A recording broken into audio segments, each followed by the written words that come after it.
Warahmatullahi wabarakatuh. Hari ini saya akan memberikan materi yaitu sistem bahan bakar bensin. Pada kali ini ya ada macam-macam karburator. Ya, ada karburator tunggal, ada karburator vakum konstan, ya, ada karburator bertingkat. Jadi kita bahas ada 3 karburator pada konten hari ini.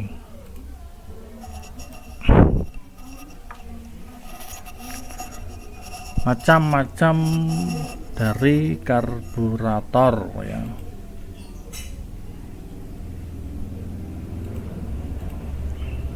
Tujuannya yaitu ya nanti setelah mempelajari ya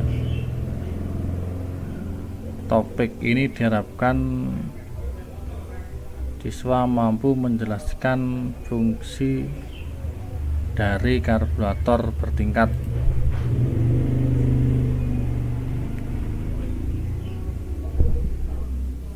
Dan kedua, mampu menjelaskan cara kerja dari karburator bertingkat.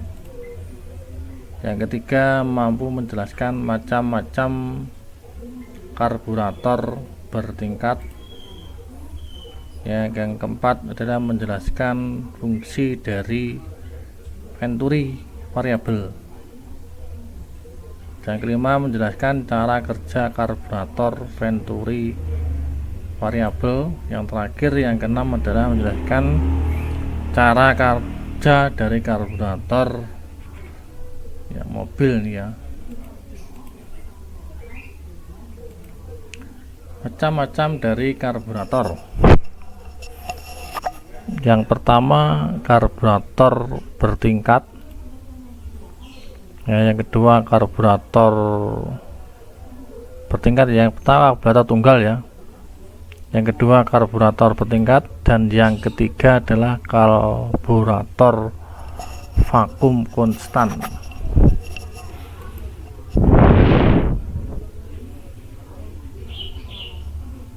Ini ya dibaca sendiri nih, banyak ini penjelasannya.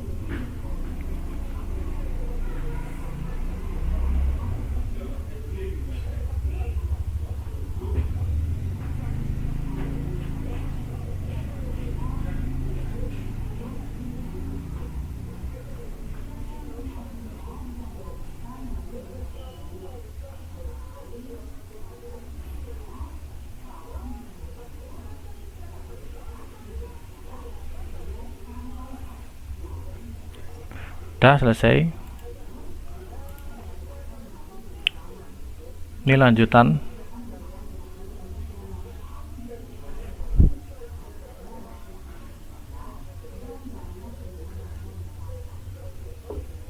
Oke ya, saya kira cukup.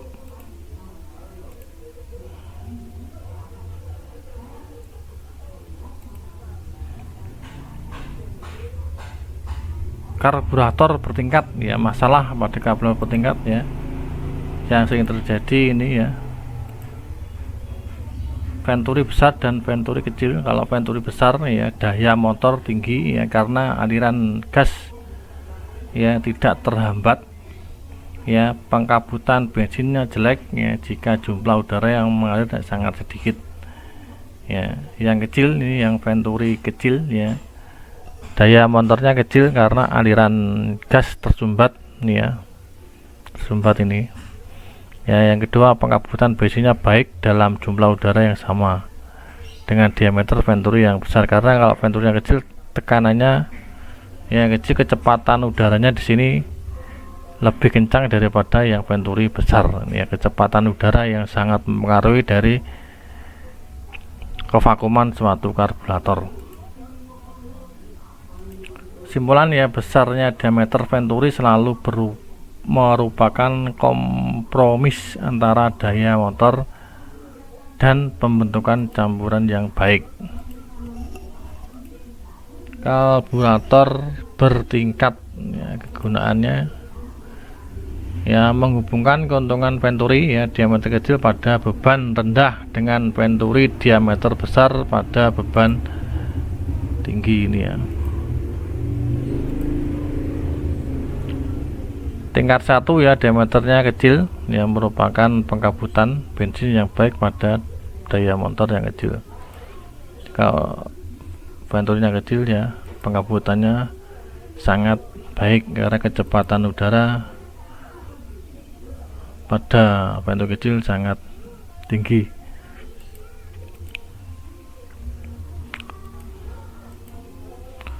Urutan pembukaan katup gas ya, daya kecil ya, aliran gas sedikit, hanya tingkat 1 yang terbuka. Yang daya besar, aliran gasnya banyak ya, ditambah dengan tingkat 2.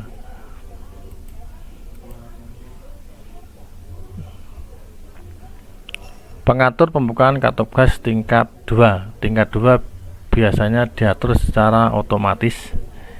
Ya, tingkat 2 dengan katup pengatur ya, katup vakum itu yang pakai membran. Cara kerja pada aliran gas kecil ya, dayanya rendah, venturi tingkat 1 ya.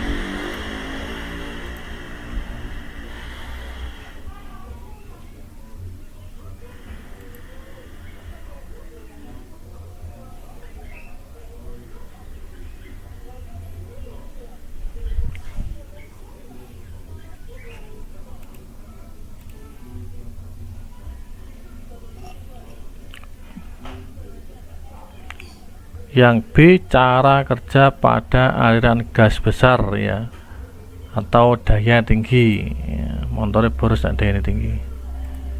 Ini venturi bertingkat 1 ya, katup gas tingkat 1 terbuka penuh.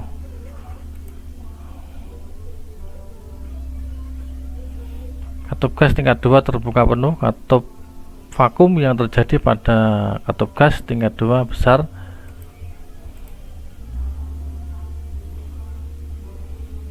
Pengaturan tingkat 2 dengan membran. Cara kerja pada aliran gas kecil ya, dayanya rendah. Jadi kalau gasnya cilik, membukanya sedikit, otomatis dayanya rendah. Ya, kekuatan motor kecil, kekuatan mesin kecil. Tingkat 1 katup ya bertingkat, hanya membuka setengah bagian. Ya, nozzle utamanya pertama pengabutan. Cara kerja penggerak katup gas ya, katup gas tingkat 1 tertutup ya sampai 1/4. Katup gas tingkat 1 terbuka ya 3/4 bagian sampai penuh. Jadi kalau sudah seperti 3/4 bagian maka ya sampai penuh ya, tuas melepas penggerak katup gas tingkat 2.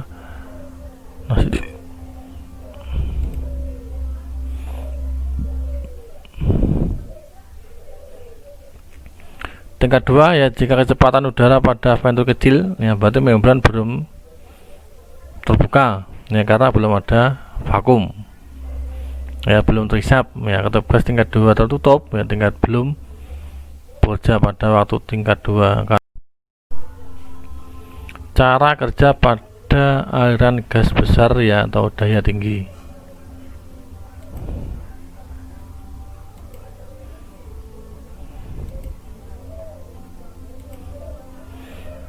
Venturi tingkat 1 ya, katup gas tingkat 1 terbuka penuh. Artinya katup gas terbuka penuh ya, gas mentok ya. Ya, venturi tingkat 2, kecepatan udara pada venturi tingkat 1 besar ya, membrannya terisap ya, dia sudah mulai terbuka.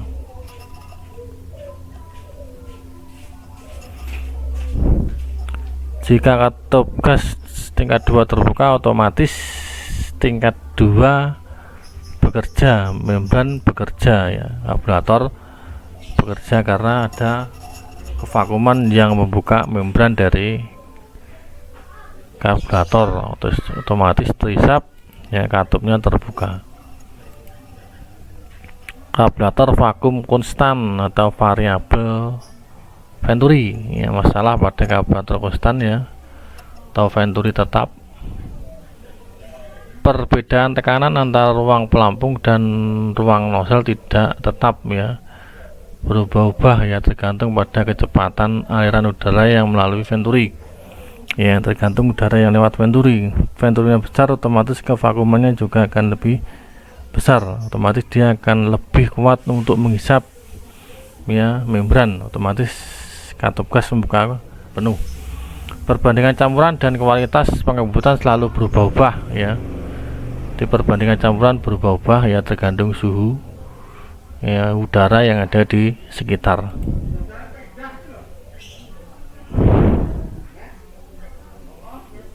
Kecepatan udara rendah ya, campuran kurus, pengembutan bensin jelek ya. Kecepatan tinggi, campuran terlalu kaya ya, pengembutan bensinnya baik. Untuk mengatasi kesulitan dasar ini ya, karburator konvensional ya memerlukan beberapa sistem tambahan, yaitu saluran perpindahan, sistem idle dan perpindahan, memberikan bensin saat ya, kecepatan udara rendah, sistem koreksi udara, batasi udara bensin pada saat kecepatan udara tinggi.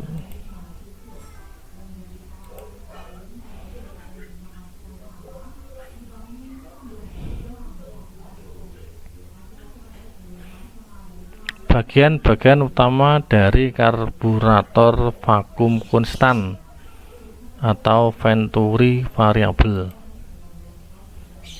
Ini ada aliran, ada kecepatan, ini bagiannya ada venturi, ada pegas ya, udara, saluran, di jarum skep ya, ini ruang pelampung ya.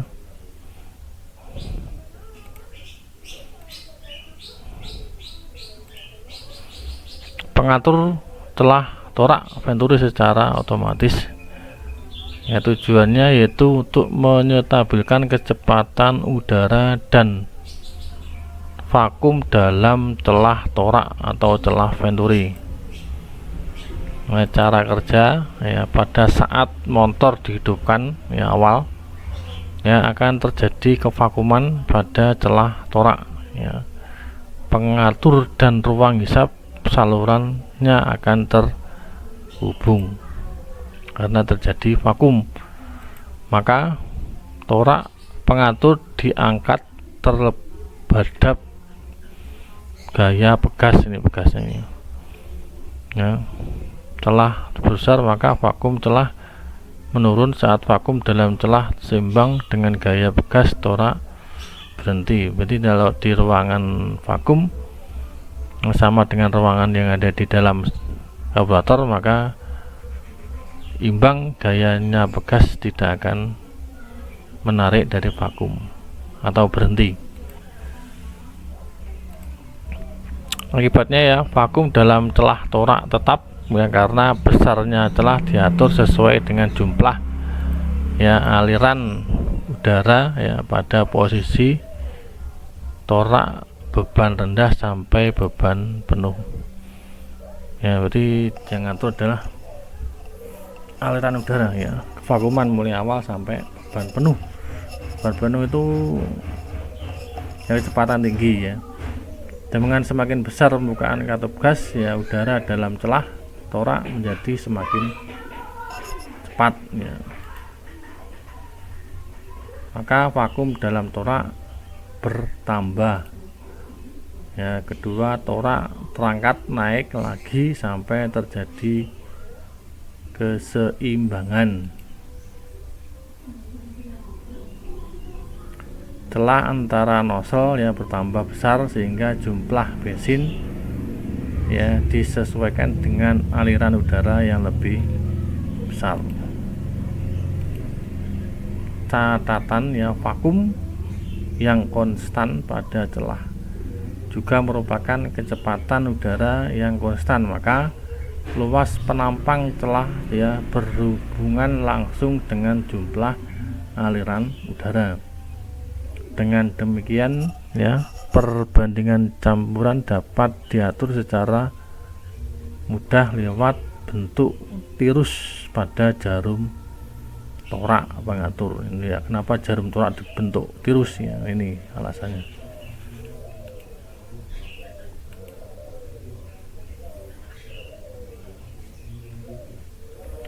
penyetelan campuran idel ya, dengan bebas dengan posisi nozzle. Ini ya baut penyetel itu ini baut penyetel ya, ini hanya menyumbat saluran udara ini ya. Di baut penyetel pada karburator itu fungsinya hanya menyumbat saluran udara yang masuk ya. Ini fungsinya pada waktu putaran idle. Nanti kalau putaran sudah di atas 3000 atau 2000 atas, otomatis ini sudah tidak bekerja lewat sini ya, melainkan lewat venturi ya, ruang venturi ini.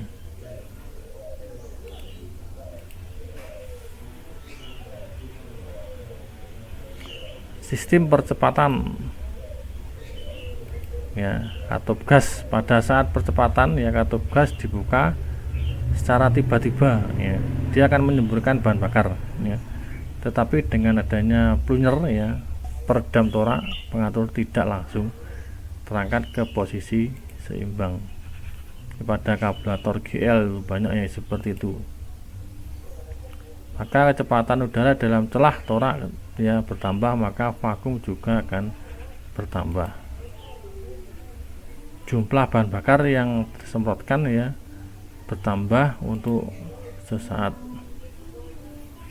ya, selama gas ditarik secara mendadak, otomatis bahan bakar akan disemprotkan ke ruang venturi ya. Keuntungan dan kerugian karburator vakum konstan ya. Keuntungannya ya, pengkabutan bensin tetap ya baik pada semua keadaan motor, homogenitas campurannya lebih baik ya, karena hanya ada satu sirkuit, maka pengganti proses bekerja ya, dari idle sampai beban penuh ya lebih halus ya, atau perbandingannya campuran selalu teratur. Kerugian ya, harga lebih mahal ya, kesalahan penyetelan idle ya sekaligus mempengaruhi perbandingan campuran ya pada beban menengah atau beban penuh pada karburator yang menggunakan penyetelannya merubah posisi nozzle ini ya. Kalau karburator vakum itu kalau penyetelannya salah itu pada putaran tinggi dia akan berpengaruh. Kalau karburator yang manual dia tidak akan berpengaruh pada putaran tinggi.